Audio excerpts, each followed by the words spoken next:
Bonjour et bienvenue à tous, nous sommes à Vannes, le pays des Vénètes.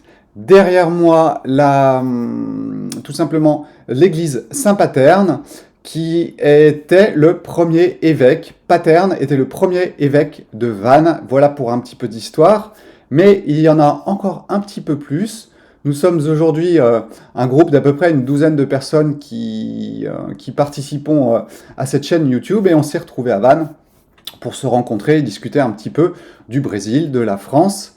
Et on a parlé un petit peu de l'histoire de Vannes. Et l'histoire de Vannes, c'est l'histoire des Vénètes. Et les Vénètes, qui sont-ils? Eh bien, c'était les grands résistants à l'Empire romain. Astérix et Obélix, c'est les Vénètes. Et les Vénètes, c'est où? Eh bien, tout simplement, c'est à Vannes. Voilà, nous y sommes. Je suis très heureux d'être de retour un petit peu à Vannes. Et je vais vous parler aujourd'hui d'une chose bien particulière qui m'a légèrement irrité hier. Tout simplement parce que j'ai regardé une vidéo très rapidement d'une personne et qui disait « Il faut tuer l'ego, il faut tuer l'ego ». Eh ben non. Ne tuons pas l'ego. Et c'est un petit peu de tout ça dont je vais vous parler aujourd'hui. Tout simplement, vous expliquer qu'il faut réintégrer l'ego à sa place, qu'il ne faut pas se laisser emmener dans des histoires abracadabrantes de devenir autre chose. Nous sommes ici, aujourd'hui, en train de vivre cette expérience et avec l'ego. Voilà. Peut-être juste avant de commencer, je vais reprendre un petit peu, ou du moins je vais vous redonner quelques mots un petit peu sur ce temple bouddhiste, puisque vous êtes sur une vidéo qui vous est donnée par le temple bouddhiste à Gente da Praia. Vous êtes peut-être aussi sur ma chaîne YouTube parce que les vidéos sont en double, sait-on jamais. Et voilà, ce temple bouddhiste qui est à Rio de Janeiro est d'une lignée Dzogchen. La lignée Dzogchen a pour origine, je dirais, le mouvement Bön, la religion Bön, qui est une religion très proche je dirais, d'un enseignement le plus primordial possible, difficile de trouver un mot, je dirais la racine de ce qui est ensuite dans toutes les religions. Donc voilà, ce mouvement Dzogchen, il est de vivre la vie ici, parmi les autres, en ayant conscience de certaines choses. Et c'est pour ça que nous vous invitons, à travers cette chaîne, à partager nos moments, je dirais, nos visions et nos cogitations de ce qui se passe autour de nous, grâce à la gnose, cet enseignement de la connaissance, qui permet à chacun, tout simplement, d'ouvrir les yeux sur ce qui se passe autour de lui. Et voilà, je sais qu'il y a pas mal de nouveaux inscrits sur cette chaîne, et c'était pour replanter un petit peu le décor. Donc vous avez plusieurs personnes qui interviennent, chacun avec sa propre personnalité, et je vais en parler justement après, puisque le but c'est vraiment de comprendre que nous avons une personnalité qui va, je dirais, s'exprimer dans le monde de la dualité, non pas en opposant le yin et le yang, mais bien en les mettant ensemble, et ce qui fait tout l'intérêt du jeu ici. Alors des fois on pleure, des fois on rit, et puis des fois on est au-dessus, et c'est un petit peu le chemin de tous les êtres humains en ce moment, et nous sommes tout simplement là pour vous le rappeler. Alors pourquoi sommes-nous à Rio de Janeiro? Tout simplement parce que nous pensons que le cycle actuel va pousser à des migrations importantes de l'hémisphère nord vers l'hémisphère sud. Nous sommes tout simplement des pieds d'un pont entre l'Europe, la France plus particulièrement, puisque je parle en français à l'instant et je parle quasiment que à des Français. Et tout simplement, voilà, nous sommes les premiers presque à être arrivés en Amérique du Sud dans cette période actuelle. Et nous pourrons éventuellement vous aider à traverser, à arriver, et tout cela dans, je dirais, un espace spirituel, j'ai du mal à utiliser des mots, les mots sont très mal interprétés, mais comprenez juste que nous sommes nous-mêmes avec une conscience du monde qui nous entoure, du cycle qui est en cours, et nous sommes là pour vous aider à traverser, si c'est votre souhait.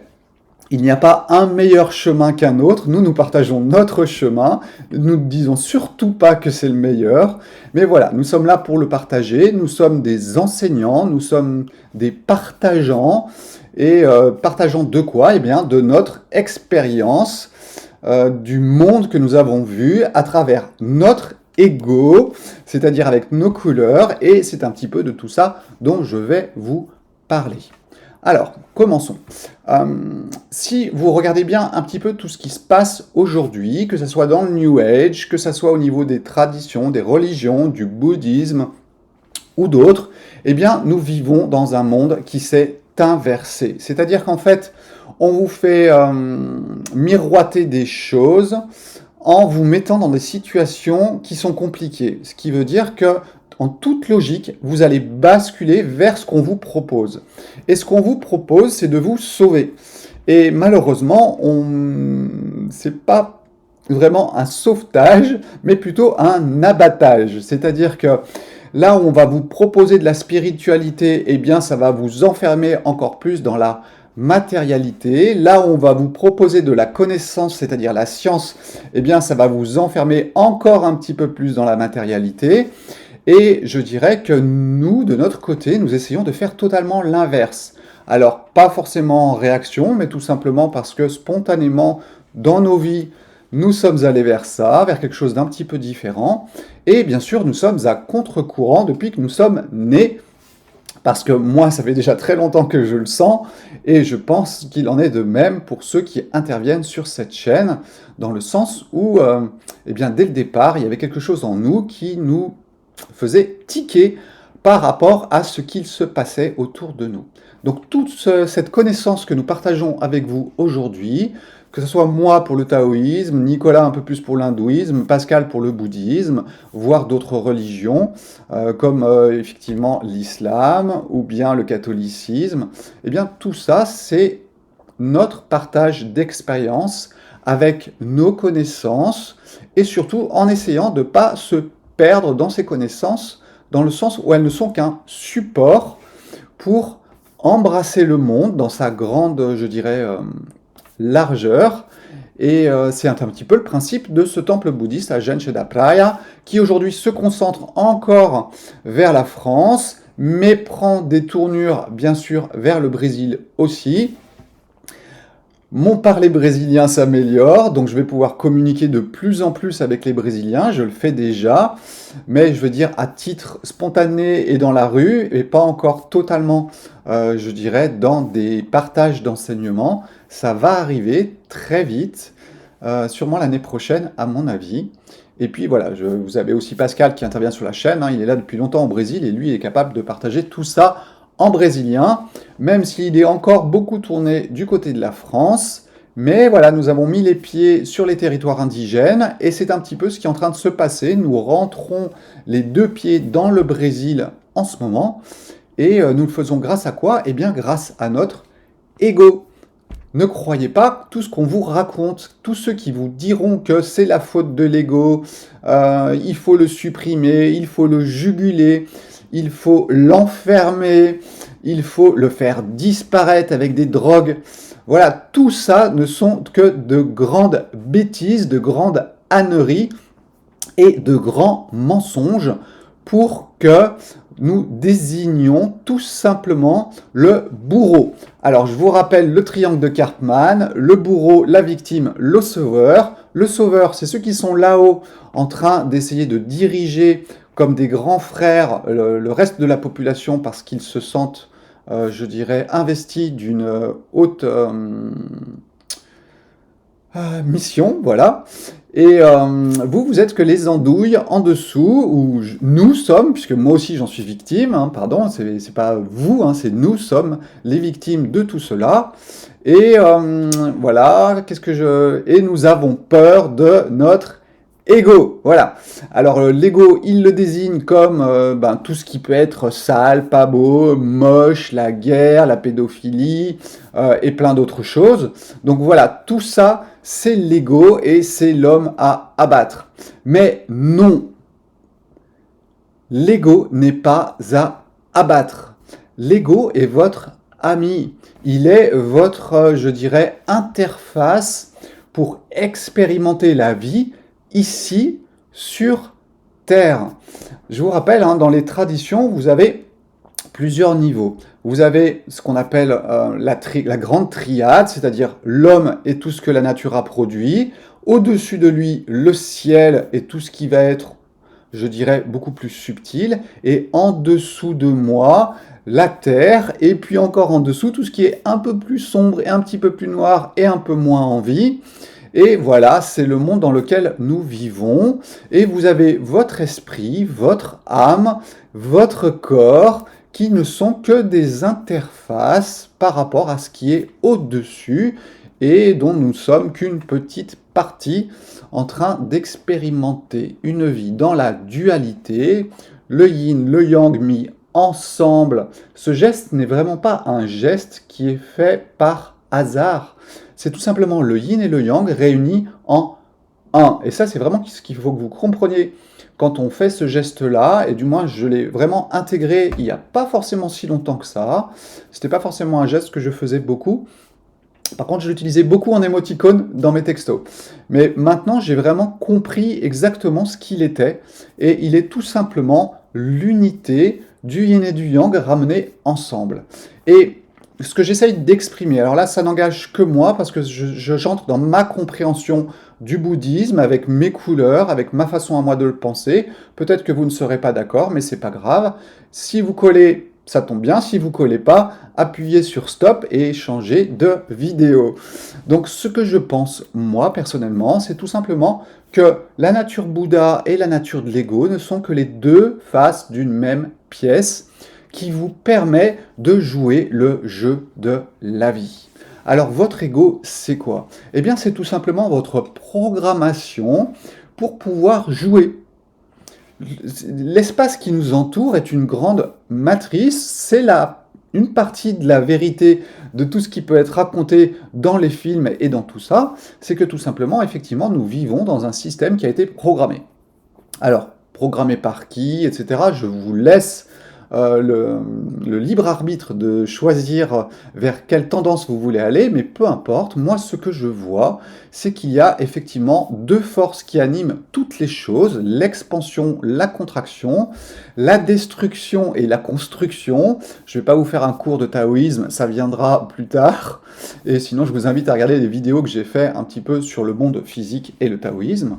Et voilà, nous vivons dans ce monde qui est programmé tout simplement avec des zéros et avec des 1, malgré toutes les couleurs que vous pouvez voir. Donc votre ego n'est qu'une programmation qui est stellaire, c'est-à-dire que l'astrologie, hein, qui a été vraiment présente dès le départ dans les traditions, eh bien, vous permet de comprendre comment les planètes vont donner des couleurs tout simplement à votre personnalité. Alors vous avez les planètes, mais vous avez aussi ce qui est un petit peu plus loin, ce qui est stellaire, et il y a sûrement encore des choses qui sont encore plus loin, mais qu'on ne voit pas.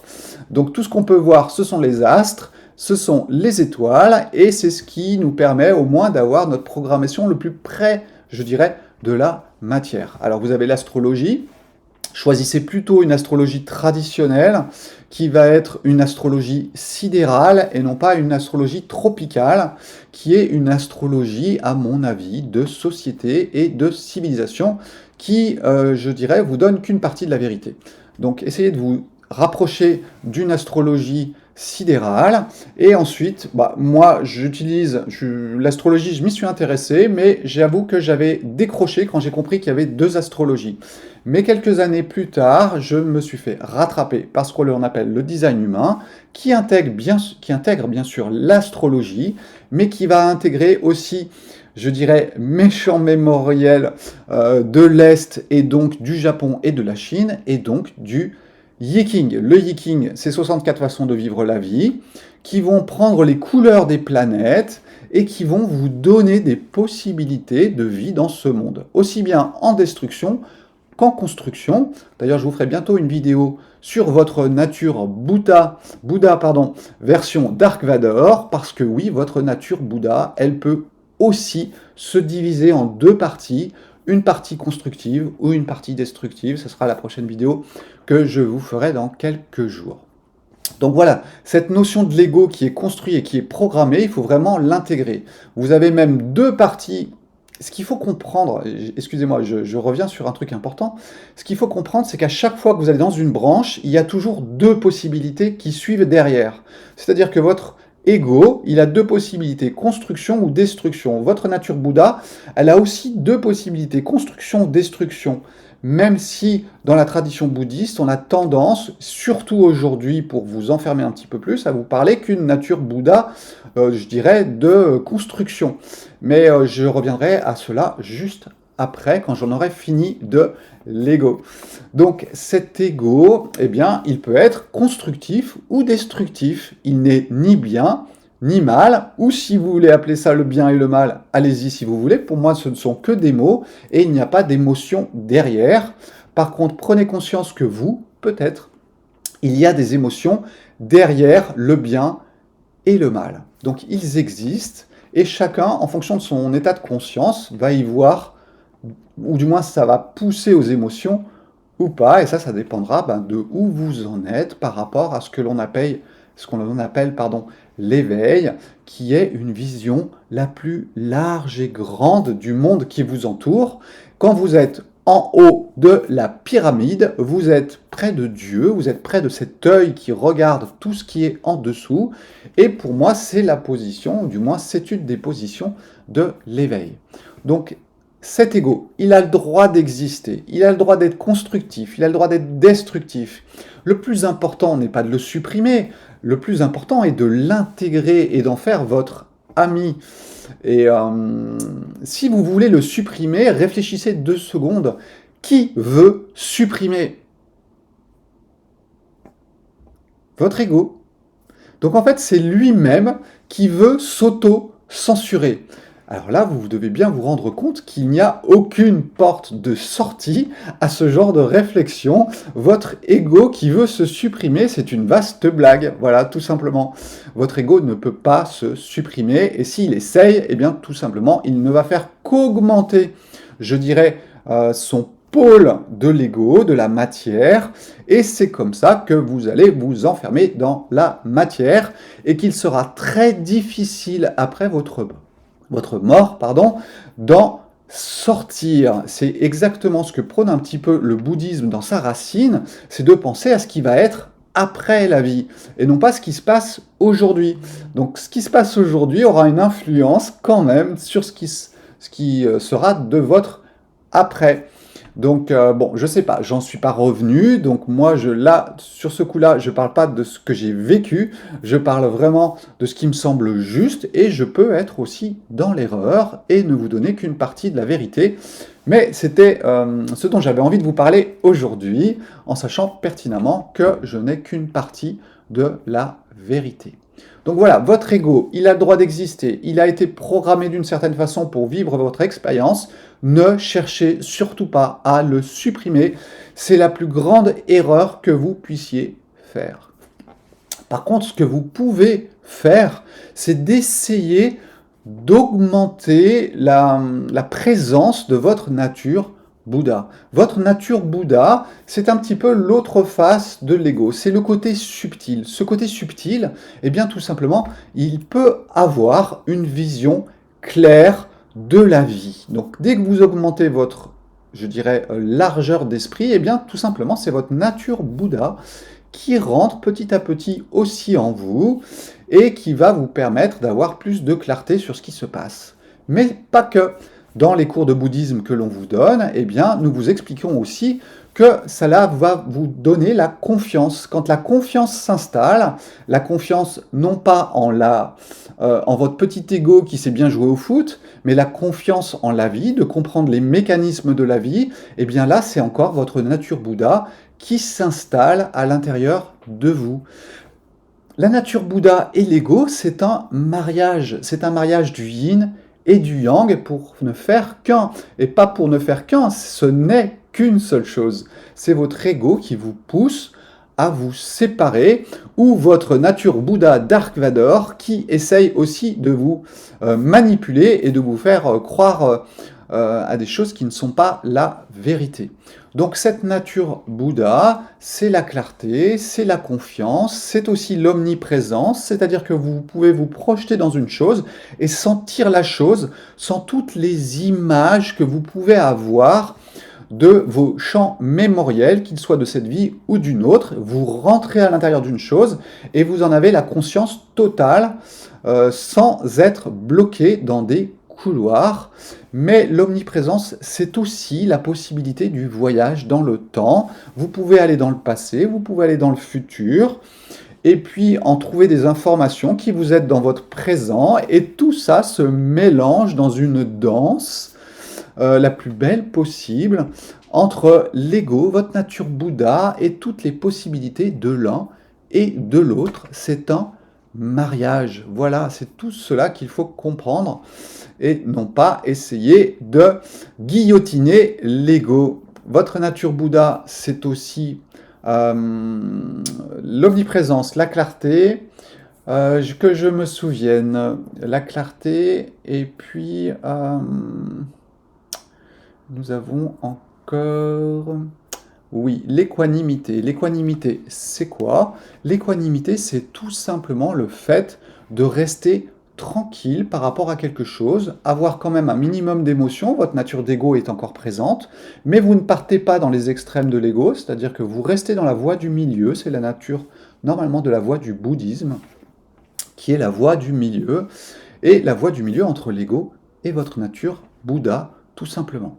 Donc, le fait de ne pas avoir des émotions fortes, de ne pas avoir d'envie de projection vers quelque chose, ou voilà, vous sortez de ce que l'on appelle le samsara, cette forme que vous allez trouver à l'intérieur des dessins bouddhistes, qui vous montre votre enfermement dans ce triangle de Karpman. Karpman, il a juste récupéré la théorie, ou du moins la position d'une, je dirais, d'une tradition ancestrale, qui est le fait d'être dans l'ignorance, le fait d'être la victime, le fait d'avoir un bourreau, d'avoir peur de quelque chose, et ensuite de chercher un sauveur. C'est ce que vous vivez dans votre ego en permanence.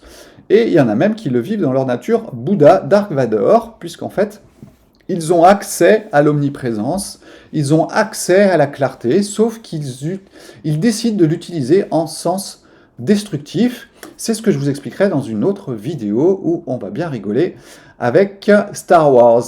Voilà. Donc voilà, cette nature Bouddha, elle a le droit d'exister, mais n'en faisons pas une priorité. Elle doit juste reprendre sa place. Donc ne comprenez pas de façon, je dirais, incorrecte tout ce que l'on essaye de vous dire sur la nature Bouddha. En fait, on essaye de vous parler de la nature Bouddha, non pas pour que vous soyez un Bouddha permanent, mais dans le sens où qu'une face de la chose.